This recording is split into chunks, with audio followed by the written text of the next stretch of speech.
And really, So what happened though? You grow up into this, but you weren't born like in a pew and you woke up and you've been super Christian. No. I was born. I lived in a little small trailer. Me and my mom, and then Grandpa was off in prison at the moment, and with them, I did mom and dad, and Jonathan came. I had a little after, but this was a little baby. But I was born, to go to church every Sunday. I went to church every Sunday, in a Baptist church actually, and went there for my whole life. Went to church every. Well, the Bible says, "Repent and be Baptist." Yeah, there it goes. Something like that. Something along the line like that. But then I went to church very faithfully. And then my parents got a divorce, and then I stayed with my dad. My mom. He was closer to my school. And so, so I didn't really go to. My dad didn't go to church. He'd watch the race and stuff like that on Sundays. And his mom, after divorce, he was really in pain, like that. So I didn't go to church most often. And then finally, my grandma Ann was like, "You're going to church on Sundays at least." Go. Grandma's always So my grandma power. Yeah, grandma says, "You're coming to church on Sundays at least." It's like, okay, I come to church on Sundays. So I started going to church. Did you feel something? And did you know that there was something bigger in your life even then? It was slowly. I could tell, going and stuff like that. I knew I liked something, but still that I didn't know too much about, still at that age, even during divorce, about how the intensity of my family came from. Even till then, even every so often I'd switch a channel on the news and they go, that's your grandpa right there. It's like, what? Yeah, and not usually good either. Yeah, never usually good. So at the same time, so then I was going to church like that, and then I met a friend at school, went to the same church. Then he said, "Hey, going to come on Wednesdays?"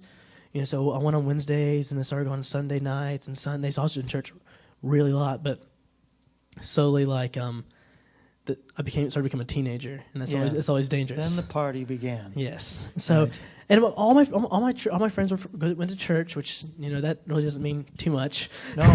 So I say going to church don't make you Christian any more than going in a garage makes you a car. Yes. Right. I had the bumper sticker in my room actually. There you go. But so I also my church friends though, they started partying just a little bit.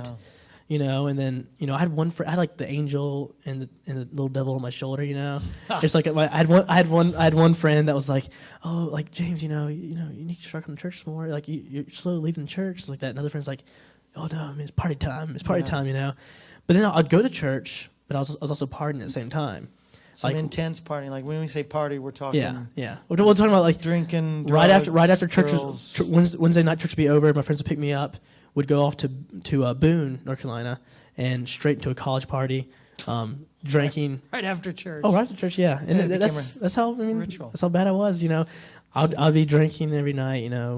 Vodka, anything I could get my hands on, and then I got introduced to marijuana. I was smoking every night. And then finally, that happened for years. And then finally, I graduated from school, and it was just even worse. I didn't get a job out of school. The devil knew that there was potential in you for something great, so he had his hooks on you. Yeah. How did you get out of that into? Well, it was so crazy because even with Blue Eye, Missouri. Yeah. Here goes that part. Okay. There you go. So even though through the drinking and smoking all the time, the back of my head also God was still present, because I had a plan, he had a plan for me, and so Amen. So I was still smoking regularly, I was still drinking regularly, I was totally out of church at that point. I was out of school, so I could just wake up and smoke, and drink it that night and smoke all day. So, at that point, actually, Grandpa Jim sent me a gift, just a little card for my 18th. A water bottle? Or not a water bottle. Not that. Well, along, with it. A food bucket? The food bucket, yes, of course. Flashlight? A couple flashlights. Sorry. I had to be safe, many times.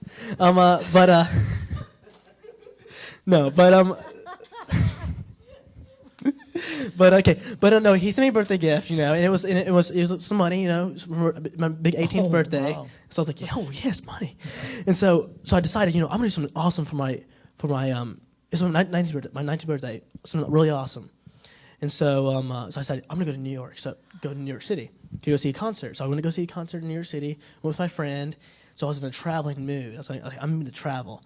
So one day, Grandpa Jim calls me on the phone, and he's like, oh, did you get your gift? I was like, oh, yeah, I got my gift. Thank you so much. He's like, well, you should come to see me sometime, soon. Come see me in Blue Eye and stuff like that. To come to the show. school? Just come visit for a week. Yeah. He's like, just 1 week, James. Come visit the school and come visit my the show and stuff like that, and it'll be a good old time and stuff like that. So I was like, okay, well, I'm going to D.C. in a couple of weeks. After I get back from D.C., I'm going to come to see you. So I went to D.C., came back. Finally, I went to, I got on the plane, flew here, went out, did It's all. hard to fly without the plane. Yeah, got on the plane, I tried, but it hurt. But so finally, I get the Blue Eyes like that, and he drives me in the middle of nowhere, I'm like, oh my gosh, where am I?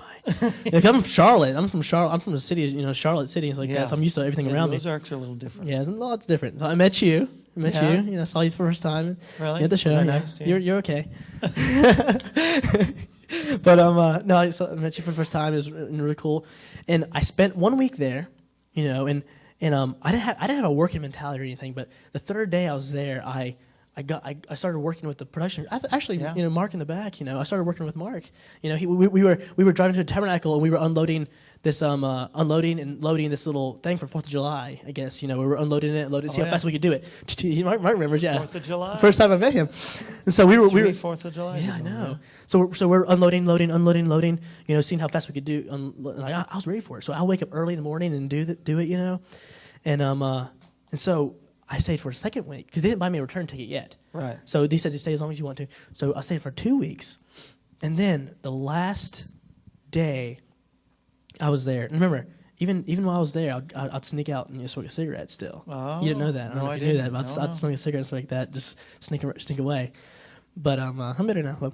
But so the thing was, at the end, you finally, the last day, the first time in my life, God just totally took over.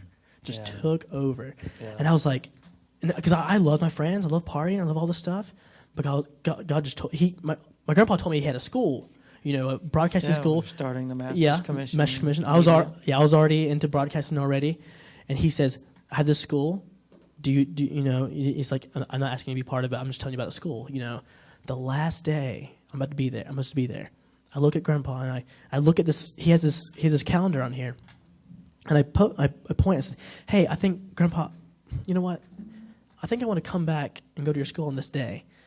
And I guess he didn't hear me, And he's like, wait, you mean you want to leave, leave to go back home on this day, right? It's like, no, I want to come back on this day to come to school. Well, from what I found out, he's like, okay, well, wait a minute, let me find something.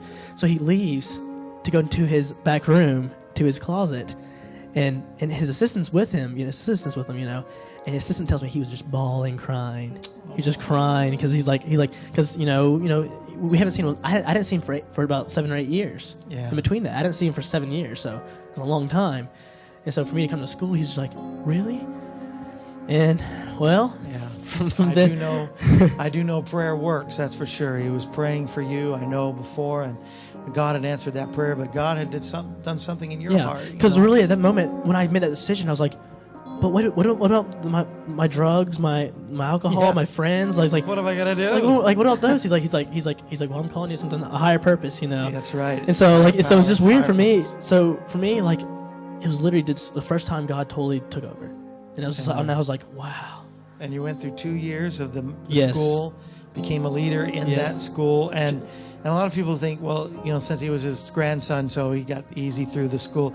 No, when you're a relative, it's harder. No, it was harder. worse. They put so much pressure He on knows. this guy. I was there. There's many times I'm in his office. I was in his office, Lord. and I was like, This is what he would do. This is on a regular basis. This is one of the lines he would do almost In his office. almost every day the first year. He'd come and sit down and he goes, I'm just going to kill myself. I don't want to live. I'm ready to go. I'm ready to go. I'm done. Or I'm going home. But you stayed. Yeah.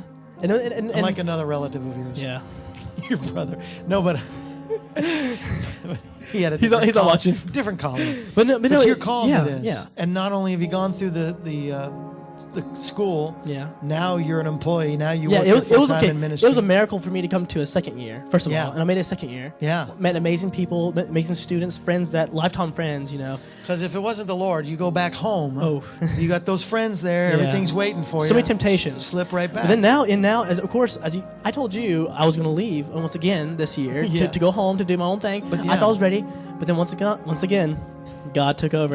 And now, just because of hard work, not because I'm a family or anything. Trust me, as you said, not because I'm family.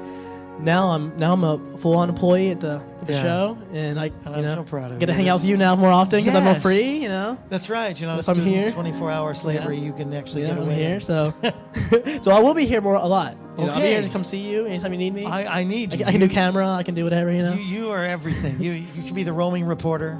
Yeah. We're gonna learn how to do B-rolls then. Next. Oh yeah, we can do some B-rolls. Next thing we're just yeah. And you can interview. I'm ready. Okay. Part of this could be your spot. You do the interviewing. The Kevin Shorey news team. That's it. Miracle news team. I don't know. That? Yeah. I don't know. And I haven't had any feedback yet, but we want to start doing a daily program as soon as if this the miracle service starts going. Yeah. And then we can do like our morning show. Oh, the legendary epic legendary morning show we had. The morning morning show. Now we'll just call it the morning show or something. I don't know. That's good times. Tri-Lakes morning show. There you TLMS. TLMS. It's awesome. I'm just proud of you. And this is a testimony for you, not just for the great things done and how God's done great things in His life, but for you, if you're praying for a son, grandson, daughter, granddaughter, do not. This is the night of don't give up. Right? This is the night of what? Come on, look at somebody, slap them, and tell them, don't give up. Don't give up. This is the night of not giving up, but holding on and trusting God. Years, 7, 8 years, the Pastor Jim, before he can be with his grandson, and then it happens. We can tell you story after story after story. Don't give up. The mercy of God is great. It's new every morning. You just don't know. The day that God was going to come through is the moment that you gave up. Don't let that be said, but keep holding on and keep trusting Him.